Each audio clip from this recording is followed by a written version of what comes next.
So in order for you to scale this business and go from you on a bike to, you running an operation, you've raised 10 million just circa? Over that. Okay, just over 10 million. Tell me about fundraising. Tell me about the process of securing capital. How did you find going out to investors? How did you find the rejection and the inevitable process that comes with that, right? Tell me about that journey. Yeah, so firstly, I think because me and Matthias, the backgrounds that we personally come from, both from family background, business backgrounds, we've always had this within us to build a sustainable business internally as well. And so we never wanted to raise, hundreds of millions of capital right from the go, because we knew that we had to, from the start, get to good unit economics, because, well, let's face it, operational business, delivery businesses, venture capitalists want to understand that, that journey. And I think in the past few years, we've seen that, especially. And so for us, it was always about raising the capital we needed, but not being too luxury with the capital, and making sure that, the fire was under us still, to make sure that we were really hot on the margins and the business and stuff like that. So from early on, that was always our ethos, and it always will remain for the future of Hived. Raising capital, I think for a first-time founder, especially both of us, me and Matthias, and was my job to go out and raise capital. It's like, okay, how do you raise capital when you have zero contacts in the industry, you don't know any VCs, you're not connected as a person or family or anything? It's like, this is going to be interesting. Luckily, I found a venture capitalist called Pale Blue Dot. Yep, I've heard of them, very climate tech. Yeah, climate tech from Sweden. Yeah. And they had on their website, book diversity office hours. And I was like, I've not got a pitch deck yet properly, but I was figuring out I need to go and raise soon, let's just do it. Luckily got in touch with, managed to meet a partner called Hampus Jakobsen, who really liked the space. It was sort of love at first sight between me, Matthias and him, and that happened quite quickly. And so we were quite, I guess, lucky and fortunate in our first round that it happened quite quickly, because we met one of the partner really early on who really backed this space and backed us. So that was quite good. And then we filled a round with Eco Ventures from London, from John Coker, who backed us, who was a first investor in Gusto when he was at MMC. And so he really got operational businesses and had been dying out to see a company disrupt the space. And for me and Matthias, it was really important that we found venture capitalists and the individual people at these funds that really understood what we were trying to do. Sure. So that would back us the entire way, even when times get tough. We really wanted to find investors who understood how this was going to play out, why this was important. And so we're really lucky there. And then we got Maersk Growth as well. Maersk Growth. It's the investment arm of Maersk, the big shipping company. Yeah. And that was also super important for us, because Maersk also really get the space. Yeah, Maersk, massive. Huge, and they have a really clear thesis on what this believes. And for us, we want investors like that really get and back the space. And then subsequently, in early this year, we've had Planet A join as well, and all our existing investors double down on us.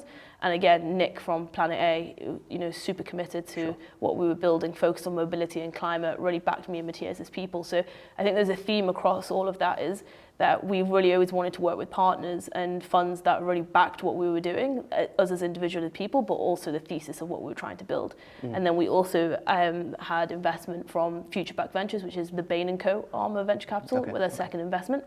And again, Bain & Co. don't, they do their due diligence, they have a clear thesis, they know what they want to invest in. And so that's been a theme of all our investors. It's like, do they get the space? Do we like them as people? We've been fortunate enough to have those people, to be able to select those people along the way. So fundraising, it's difficult, it's tough, and yes, you get no's along the way, but at the end of the day, if you're building a good business, if you have good metrics, there is capital out there. Yes. And I think it's just you as a founder and your team, you have to be laser focused on what is going to result in good business outcomes, whether that's growth, a good unit economics, and what's that path is looking like, and how much, what have we done since the last round.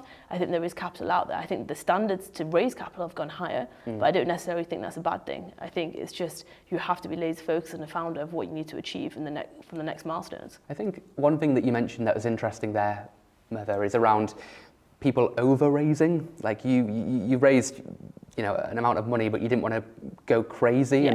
And I've got a friend who, I won't say his name, but he raised 40 million for a business, and it doesn't exist anymore, let's just say.